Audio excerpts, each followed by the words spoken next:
അപൂർവമായ ലക്ഷ്യങ്ങളൊക്കെ മനസ്സിൽ നിന്ന് കളയണം കേട്ടോ. പല പ്രേമമില്ല ഞാൻ പറയില്ല, അതൊക്കെ ഞങ്ങൾ രഹസ്യമായിട്ട് പറയും, പരസ്യമായിട്ട് പറയാൻ പറ്റത്തില്ല. വീഡിയോ ഒക്കെ ഞങ്ങളിലുണ്ട്. ഈ കയറി പോകുമ്പോൾ ഏറ്റവും അവസാനം ഒരു ബെഡ്റൂമാണ്. ആ ബെഡ്റൂമിൽ ഈ പെൺകുട്ടിയെ ഇയാൾ എത്തിക്കുകയാണ് ഉണ്ടായത്. എത്തിച്ചിട്ട് ഇതിന്റെ ഉടുപ്പഴിക്കാൻ പറയുക. പറ്റത്തില്ല എന്ന് പറഞ്ഞ ആ പെൺകുട്ടിയുടെ കരണത്താണ് അദ്ദേഹം ആദ്യം അടിക്കുന്നത്. അങ്ങനെ ഈ മോളെ മുറിയിലേക്ക് കടത്തി വിട്ട് കഥ കടച്ചു. അരമണിക്കൂർ കഴിഞ്ഞിട്ട് അനക്കമില്ലുമ്പോൾ ഒരു നിലവിളിയാകെ കിട്ടുന്ന അട്ടഹാസം. അപ്പൊ അമ്മ കഥ തുറക്കുമ്പോൾ പുറം വാതിലൂടെ മുരാരി ഇറങ്ങി ഓടുക. മുണ്ട ഇല്ല. പൊതുവെ ഉള്ള അറിവ്. എല്ലാവർക്കും നമ്മുടെ ഒരു പുതിയ വീഡിയോയിലേക്ക് സ്വാഗതം കേട്ടോന്നേ. അപ്പോൾ ഇന്നത്തെ നമ്മുടെ ഒരു വീഡിയോ എന്ന് പറഞ്ഞാൽ 2-3 ദിവസം മുമ്പേ തൊട്ട് നമ്മുടെ സോഷ്യൽ മീഡിയയിൽ മൊത്തം ഉണ്ട് മൂരാരി തന്ത്രിയുടെ കഥകളുണ്ട്. പലതാണ് വരുന്നത്. ഇദ്ദേഹം പാവമാണെന്നും ഇദ്ദേഹത്തെ കൊടുക്കിയതാണെന്നും അല്ല ഇദ്ദേഹം മോശപ്പെട്ട ആളാണെന്നും എല്ലാം പറഞ്ഞ് രണ്ട് രീതിക്കും രണ്ട് സൈഡിലും ആൾക്കാർ പറയാനുണ്ട്. പക്ഷേങ്കിൽ ഇദ്ദേഹത്തിൻ്റെ നാട്ടുകാർക്ക് മൊത്തം ഇദ്ദേഹത്തെ പറ്റി യാതൊരു അഭിപ്രായവും ഇല്ല. നമ്മളൊരു നാട്ടിലാണല്ലോ ഒരു മനുഷ്യനെ പറ്റി അന്വേഷിക്കേണ്ടത്. ഈ പുറത്തു നിന്നൊക്കെ പോയി ഓരോ കാര്യങ്ങളൊക്കെ നമ്മൾ പറയത്തില്ല, എന്നാ ചക്ക വീണ് മുയൽ ചത്തു. ചിലപ്പോൾ നമ്മുടെ നല്ല സമയമാണെങ്കിൽ ഇവർ പറയുന്ന കാര്യങ്ങൾ ചിലപ്പോൾ നമുക്ക് നടന്നത്, അപ്പോൾ നമ്മൾ വിശ്വസിക്കും ഇവർ പറഞ്ഞുകൊണ്ടാണ് സംഭവം നടന്നത് എന്നുള്ള രീതിക്ക് പോകും. ഇങ്ങനെ ശരിക്കും പറയുന്നവരുണ്ട് കേട്ടോ. ശരിക്കും ജോത്സ്യം നോക്കി കവിടി നിരത്തി നല്ല രീതിക്ക് പറയുന്ന ആൾക്കാരും ഉണ്ട്.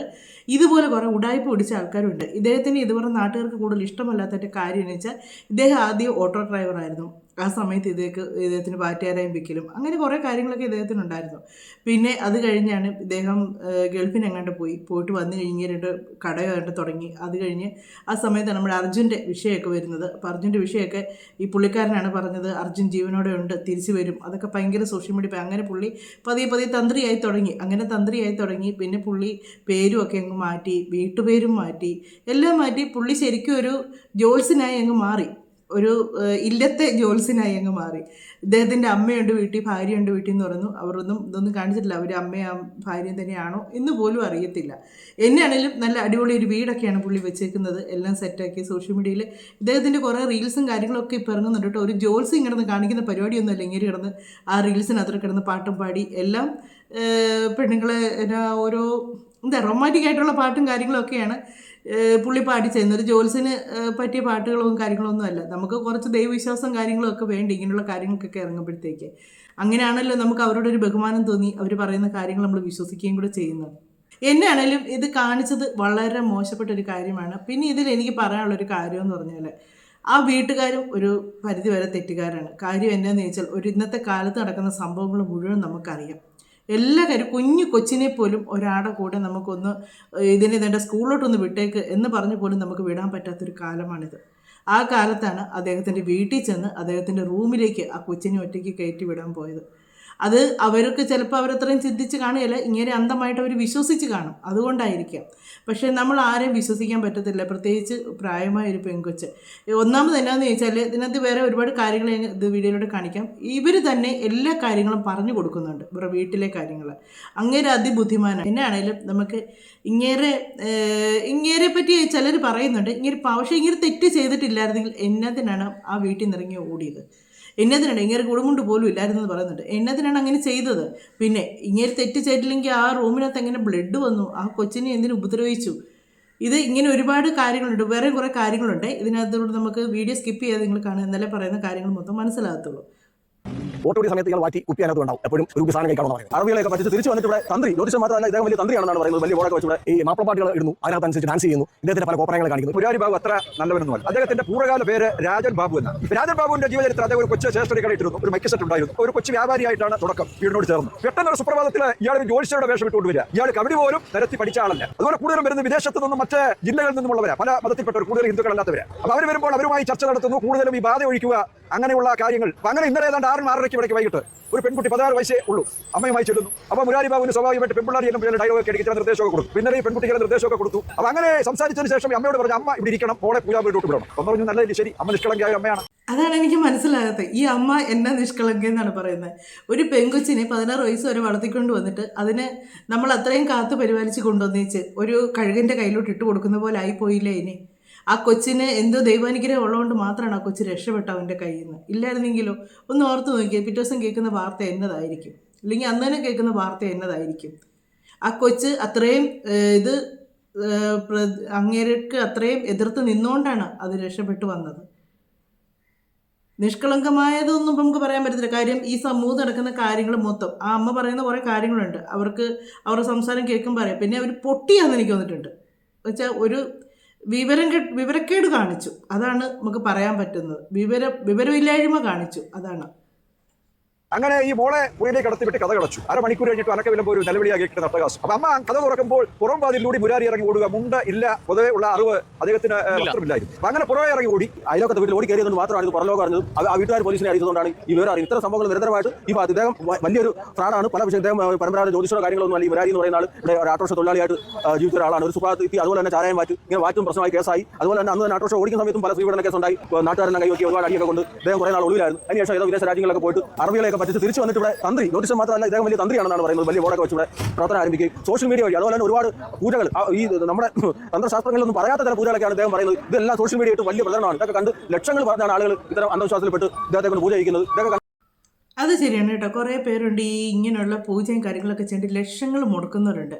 ഒരു പാവങ്ങൾക്ക് ഒരു 10 രൂപ അവർ കൊടുക്കത്തില്ല. ഇങ്ങനെയുള്ള പൂജയും കാര്യങ്ങളും ചെയ്യാൻ വേണ്ടി ലക്ഷങ്ങൾ ഇവർ വാരി മുടക്കും.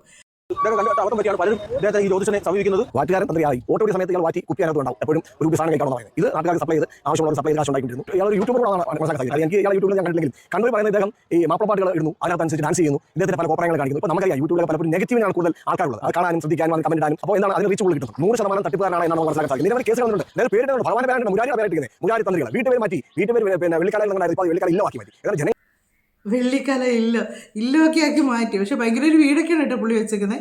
ആ വീട്ടിലുള്ള ഒരു 2 സ്ത്രീകളുടെ കൂടെ നിന്ന് ഇവർ ഇങ്ങനെ റീലെടുക്കുന്ന കാണിക്കുന്നുണ്ട്. പക്ഷെ അത് ഒത്തിരി പ്രായമുള്ള ആളായിട്ട് തോന്നിയിട്ടില്ല. ഇദ്ദേഹത്തിൻ്റെ ഭാര്യയാകാൻ പ്രായമുള്ളവർ ആയിട്ടാണ് തോന്നിയിട്ടുള്ളൂ. അമ്മയാണെന്ന് എനിക്ക് തോന്നുന്നില്ല. ഇദ്ദേഹത്തിന് അമ്മയുണ്ടെന്നൊക്കെ പറയുന്നു. എന്നാണേലും മൊത്തത്തിൽ ഏതാ പറയുന്നത്, ആ നാട്ടിലുള്ളവർക്ക് ആർക്കും ഇങ്ങനെ വിശ്വാസവും ഇല്ല. ഇങ്ങനെ അടുത്ത് ആരും പോകാറുമില്ല. പുറത്തു നിന്നുള്ളവരാണ് വരുന്നത്. ഇങ്ങനെയുള്ള കാര്യങ്ങളൊക്കെ പുറത്തോട്ടാണ് കൂടുതലും ഇങ്ങനെ ആൾക്കാർ അറിയപ്പെട്ട് അവിടേക്ക് ചെല്ലുന്നത്. സ്ത്രീകളോട് പക്ഷേ ഇങ്ങനെ ഇത് ആദ്യമായിട്ടല്ലെന്നാണ് പറയുന്നത്. ഇതിനു മുമ്പും ഒരുപാട് സ്ത്രീകളുടെ അടുത്ത് പിന്നെ അതൊന്നും പുറത്തോട്ട് അങ്ങനെ വന്നിട്ടില്ല എന്നാണ് പറയുന്നത്. ഇദ്ദേഹത്തിൻ്റെ ആ വീടിനകത്ത് ഒരു പൂജാമുറിയോ ഒന്നുമില്ല. പൂജാമുറി ഉണ്ടെന്നൊക്കെയാണ് പറയുന്നത്. പൂജാമുറി ഒന്നുമില്ല. ഒന്ന് തുറക്കുമ്പം ഒന്നിലേക്ക് ചെല്ലുവാണ്. അങ്ങനെ ഇത് വെളിയിലോട്ട് ഇറങ്ങാനും ഉള്ള വാതിലുണ്ട്. അങ്ങനെയൊക്കെ വാതിലൊക്കെ വന്നു കഴിയുമ്പോൾ ഉണ്ടല്ലോ, ഒരാളെ അതിനകത്തേക്ക് കൊണ്ടുപോയി കഴിയുമ്പം അവർക്കറിയാം അതിനകത്ത് എങ്ങനെ തുറന്ന്. ആദ്യമായിട്ട് ചെല്ലുന്ന ഒരാൾക്ക് ഒരു വാതിലോട് അടുത്ത റൂമിൽ കയറി ആ വാതിലോട് അങ്ങനെ പോകുമ്പോഴത്തേക്ക് പെട്ടെന്ന് മനസ്സിലാകത്തില്ല. അങ്ങനെയൊക്കെ ഉള്ളവർ ചെന്ന് പെട്ട് കഴിഞ്ഞപ്പോൾ ആ കൊച്ചിനെന്തോ ദൈവഭാഗ്യം കൊണ്ട് അത് രക്ഷപ്പെട്ടാന്ന് പറഞ്ഞാൽ മതി. അല്ലെങ്കിൽ അതിലേക്ക് ചെന്ന് പെട്ടുപോയി അതിനെ തുറന്നിറങ്ങാൻ പറ്റാത്തത് ഒന്ന് പേടിച്ച് നിന്ന് പോയിരുന്നെങ്കിൽ ഒരു പക്ഷേ അതിനെ അങ്ങനെ ഉപദ്രവിക്കുക തന്നെ ചെയ്തേനെ. എന്നെ ധൈര്യം എന്ന് ഓർത്തണം. ഒരു പെണ്ണിനെ വിളിച്ചു വരുത്തിയേച്ച് അതിനോട് ഡ്രസ്സ് ഊരാൻ പറയുക, അത് ഊരാൻ പറ്റത്തില്ലെന്ന് പറയുമ്പോഴത്തേക്ക് അതിനെ ഉപദ്രവിക്കുക എന്ന് പറയുമ്പോഴത്തേക്ക്. അപ്പോൾ അങ്ങനെ ഇത് ആദ്യമായിട്ടുള്ള രീതിയൊന്നുമല്ല. ഇങ്ങനെ ഇതിനു മുമ്പ് ഇത് ഒരുപാട് കാര്യങ്ങൾ ചെയ്തിട്ടുണ്ട്. അതുപോലെ തന്നെ ഇങ്ങനെ പറയുന്നുണ്ട്, എന്നെ കുടുക്കിയതാണ്, ഞാൻ തെറ്റ് ചെയ്തിട്ടില്ല എന്നുള്ളത്. തെറ്റ് ചെയ്തിട്ടില്ലെങ്കിൽ പിന്നെ ഇങ്ങനെ എന്നതിന് ഓടി പോലീസ് വന്നപ്പോഴത്തേക്കും ഇങ്ങനെ ഒളിവിപ്പോയത് എന്നതിനാണ്. പോലീസുകാർ അങ്ങനെ ബലം പിടിച്ചാണ്. പക്ഷെ പിടിച്ചോണ്ട് പോകുമ്പോൾ കൈക്ക് കുഴപ്പമൊന്നുമില്ല. തിരിച്ചു കൊണ്ടുവരുമ്പോൾ കൈയൊക്കെ കെട്ടക്കെട്ടാണ്. അതൊക്കെ നമ്മൾ സോഷ്യൽ മീഡിയയിൽ ഒരുപാട് കണ്ടാണ്. ഇത് പെങ്കൊച്ചിൻ്റെ ഒരു ബന്ധു പറയുന്നുണ്ട് കാര്യങ്ങളെല്ലാം. ആ കാര്യങ്ങൾ കൊണ്ട് നമുക്കൊന്ന് കേൾക്കാം. അദ്ദേഹം പറയുന്ന നല്ല ക്ലിയർ ആയിട്ട് അവരുടെ തെളിവ് സഹിതം എല്ലാം ഉണ്ടെന്നാണ് പറയുന്നത്. അങ്ങനെ തെളിവ് സഹിതം അതിനകത്ത് തന്നെ എനിക്കൊന്ന് ക്യാമറയും കാര്യങ്ങളൊക്കെ ഇങ്ങനെ കുറേ വെച്ചിട്ടുണ്ടെന്ന് തോന്നുന്നു. അതൊക്കെ ഇവരെ തന്നെ കിട്ടിക്കാണാം. അതായിരിക്കും അവർ വരെ തെളിവ് സഹിതം ഞങ്ങളുടെ കയ്യിലുണ്ടെന്ന് പറഞ്ഞത്. ബാധയുടെ പ്രശ്നമൊക്കെ കാണുന്നുണ്ട്. അതുകൊണ്ട് ഈ കുട്ടിയെ തനിച്ച് ഒരു പൂജയിൽ അദ്ദേഹത്തിന് പങ്കെടുപ്പിക്കണമെന്ന് പറഞ്ഞു. ബോധ്യപ്പെടുന്നതിന്റെ അടിസ്ഥാനത്തിൽ ഈ അമ്മ പുറത്തിരിക്കുകയും ഈ പെൺകുട്ടി അകത്ത് കയറിയുണ്ടായി. ഇപ്പൊ അതിന്റെ വീഡിയോ ഒക്കെ ഞങ്ങളിലുണ്ട്. ഈ കയറി പോകുമ്പോൾ അവസാനം ഒരു ബെഡ്റൂമാണ്. ആ ബെഡ്റൂമിൽ ഈ പെൺകുട്ടിയെ അയാൾ എത്തിക്കുകയാണ് ഉണ്ടായത്. എത്തിച്ചിട്ട് ഇതിന്റെ ഉടുപ്പഴിക്കാൻ പറയുക. പറ്റത്തില്ല എന്ന് പറഞ്ഞ ആ പെൺകുട്ടിയുടെ കരണത്താണ് അദ്ദേഹം ആദ്യം അടിക്കുന്നത്. ആ കുട്ടിയുടെ ദേഹം മുറിയുകയും ആ ബ്ലഡ് ആ ഭിത്തിയിൽ പറ്റിയിരിക്കുന്ന വീഡിയോ ഉൾപ്പെടെ നമ്മളിലുണ്ട്. ഇദ്ദേഹം പെൺകുട്ടിയുടെ പുറകെ ഓടി വന്നിട്ട് പറയാം, പെൺകുട്ടിയെ തുടരരുത്, ആ പെൺകുട്ടിയുടെ ദേഹത്ത് ബാധ കയറിയിരിക്കുകയാണ്, നിങ്ങൾ കെട്ടിപ്പിടിച്ചാൽ നിങ്ങളുടെ ദേഹത്തും ബാധ കയറുമെന്ന് പറഞ്ഞിട്ട് ഈ അമ്മയും കൂടെ പേടിപ്പിക്കാനാണ് ശ്രമിച്ചത്. ഇദ്ദേഹത്തിന് ഈ പ്രശ്നം വഷളാവുമെന്ന് കരുതിയിട്ട് ഇദ്ദേഹം ആ ജ്യോതിശാലയത്തിന്റെ പുറകെ കൂടെ ഇറങ്ങി ഓടുകയാണുണ്ടായത്. ഇതാണ് അവിടെ സംഭവിച്ചത്. സത്യം പറഞ്ഞാലുണ്ടല്ലോ, നമുക്ക് ഇത് കഷ്ടമുണ്ട്. 16 വയസ്സുള്ളൊരു പെങ്കൊച്ചല്ലേ അല്ലേ, അത് രക്ഷപ്പെടാൻ വേണ്ടി ഓടി അമ്മയുടെ അടുത്തോട്ട് വന്നപ്പോഴത്തേക്ക് ഈ പന്നം പറഞ്ഞു കൊടുത്ത് കേട്ടില്ലേ, ബാധയാണ്, നിങ്ങൾ കയറി പിടിച്ചാൽ നിങ്ങൾക്കൂടെ അത് ബാധിക്കുമെന്ന്. അതും അവർ വിശ്വസിച്ചിരുന്നെങ്കിലോ. സത്യം പറഞ്ഞാൽ ഇങ്ങനെയൊക്കെ ചെന്ന് നമ്മൾ ഈ വീട്ടുകാരൊക്കെ തന്നെയാണ് പിള്ളേരിപ്പോൾ പഠിക്കാതെ വരുന്നു എന്ന് പറഞ്ഞു കഴിഞ്ഞാൽ അതോ ഒന്നെങ്കിൽ വേറെ എന്തെങ്കിലും നമ്മൾ നോക്കണം, ഏതെങ്കിലും ഡോക്ടറെ കൊണ്ട് കാണിച്ചത് എന്താ പ്രശ്നം നോക്കണം. അതല്ലെങ്കിൽ നമ്മൾ വീട്ടിൽ കൂടുതലും പിള്ളേർക്ക് ഈ മൊബൈലും കാര്യങ്ങളൊക്കെ അഡിക്റ്റായി തുടങ്ങുമ്പോഴാണ് നിങ്ങൾ പഠിത്തത്തിനോടുള്ള ശ്രദ്ധ കുറഞ്ഞു പോകുന്നത്. അത് നമ്മൾ അവരെ തന്നെ ഒന്ന് നമുക്ക് ശ്രദ്ധിച്ചാൽ നമുക്ക് മനസ്സിലാകും. ഇത് ഇദ്ദേഹം പറയുന്നത്, ഞാൻ പിടിക്കപ്പെട്ടാണ്, ഇവർ 20 ലക്ഷം ചോദിച്ചിരുന്നു, അത് ഞാൻ കൊടുക്കാത്തതിന് അവരെന്നെ ചതിച്ചാണ് എന്നൊക്കെയാണ് പറയുന്നത്. പക്ഷേ ഇവരുടെ പൈസയുടെ കാര്യങ്ങളൊക്കെ ചോദിച്ചു. പക്ഷേ അതിങ്ങേര് അതിലൂടെ മുതലെടുക്കുകയും ചെയ്തു. കാര്യം ഈ പൈസയൊക്കെ റെഡിയാക്കി ഒന്ന് സെറ്റാക്കി കൊടുത്താൽ ഇവർ മിണ്ടുകയില്ല. അപ്പോൾ ഈ കൊച്ചിനെ എന്നെ ചെയ്താലും ഒന്നും പറയുകയില്ല എന്നുള്ളതായി ഉള്ളത്. എന്നാണേലും ഇങ്ങനെ തെറ്റ് ചെയ്തിട്ടില്ല എന്നൊന്നും പറയാൻ പറ്റത്തില്ല. ഇങ്ങനെ തെറ്റ് ചെയ്തിട്ടുണ്ട് ഇല്ലെന്ന് അതിനകത്തുള്ള തെളിവും കാര്യങ്ങളും എല്ലാം അവരുടെ തന്നെയുണ്ട്. അതുകൊണ്ടാണ് അങ്ങനെ പോലീസ് അറസ്റ്റ് ചെയ്തതും. പിന്നെ അങ്ങനെ തെറ്റ് ചെയ്തിട്ടില്ലായിരുന്നെങ്കിൽ ഒരിക്കലും അങ്ങനെ ഒളിച്ചു പോകേണ്ട കാര്യമില്ലായിരുന്നു. അങ്ങനെ ധൈര്യമായിട്ട് സ്റ്റേഷനിൽ ചെല്ലായിരുന്നു. ഇവർ ഇന്നപോലെ പൈസയുടെ കാര്യത്തിനാണ് എന്നെ ഇങ്ങനെ ഉപദ്രവിച്ചത്, അല്ല ഞാൻ ഇവരൊന്നും ചെയ്തിട്ടില്ല എന്ന് പറയാമായിരുന്നു. പക്ഷേ ആ കൊച്ചിനെ അങ്ങനെ ഉപദ്രവിക്കുകയും എല്ലാം ചെയ്തിട്ടുണ്ട്. എന്നാണേലും എന്തോ ദൈവഭാഗ്യം കൊണ്ട് ഒരു കുട്ടി രക്ഷപ്പെട്ടു എന്ന് മാത്രം പറയാം. ഇതുപോലെ ഓരോന്നിനും ചെന്ന് പെടുന്ന ഒരുപാട് ആൾക്കാരുണ്ട്. ചെന്ന് പെട്ട് കഴിയുമ്പോഴാണ് മനസ്സിലാകുന്നത് ഇതിങ്ങനെ സംഭവിച്ചെന്നുള്ളത്. നമുക്ക് മറ്റൊരു വീഡിയോയിലൂടെ മറ്റു കാര്യങ്ങളൊക്കെ ആയിട്ട് വീണ്ടും കാണാം.